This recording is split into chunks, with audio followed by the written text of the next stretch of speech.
నేను అడుగుతా ఉన్నా ఈరోజు మాట్లాడిన మాటలను. ఏ ఒక్క కేసులో జగన్మోహన్ రెడ్డి ముద్దాయో చూపిందబ్బా మీరు? శిక్ష పడే కదా దేవుడు ఎరుగు. ఏ 302లో ఆయన ముద్దాయో, ఏ 307లో ఆయన ముద్దాయో చూపియండి ఆయన మీద. హత్య నేరానికి సంబంధించిన ఆరోపణను ఎదుర్కోలే. మేము ఆయనకు దగ్గరగా ఉండేవాళ్ళం, ఆయన హృదయానికి చాలా దగ్గరగా ఉండేవాళ్ళం. నేను కూడా, నాకు ఆయన అంతరంగం అంతా తెలుసు.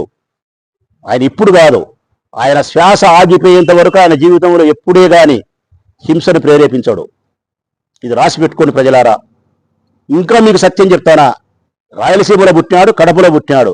ఆయన నోటి వెంట బూతు మాట రాదు, బూతు మాట రాదు ఆయనకు. అసలు బూతు పదాలకు అర్థాలు కూడా తెలియవు ఆయనకు. అసలు ఆయనకు నేను చెప్తాను, కడప జిల్లాలో పుట్టాడు, ఆ పదాలకు కూడా అర్థాలు తెలియవు ఆయనకు.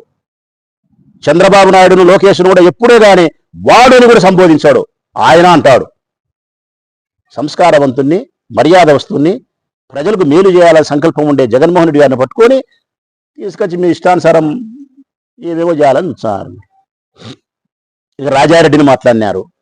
ఎస్, నేను అడుగుతా ఉన్నా, ఈ రాష్ట్రంలోని ప్రజలను అడుగుతానా, ఆ మాటని తెలుగుదేశం పార్టీ నాయకులను అడుగుతానా? రాజారెడ్డి గారి కాలము ఒక 40, 50, 60 సంవత్సరాలు వెనక్కి పోదాం. 1980 సంవత్సరం నాటికి ఈ రాయలసీమ, కడప, కర్నూలు, అనంతపురం జిల్లాలలో, ఈ 3 జిల్లాల్లో ముఖ్యంగా రాయలసీమలో ఆనాటికి 1980కి రాజారెడ్డి కాలం నాటికి నేను అడుగుతా ఉన్నా ఎవరినైనా సరే, రక్తపు మరక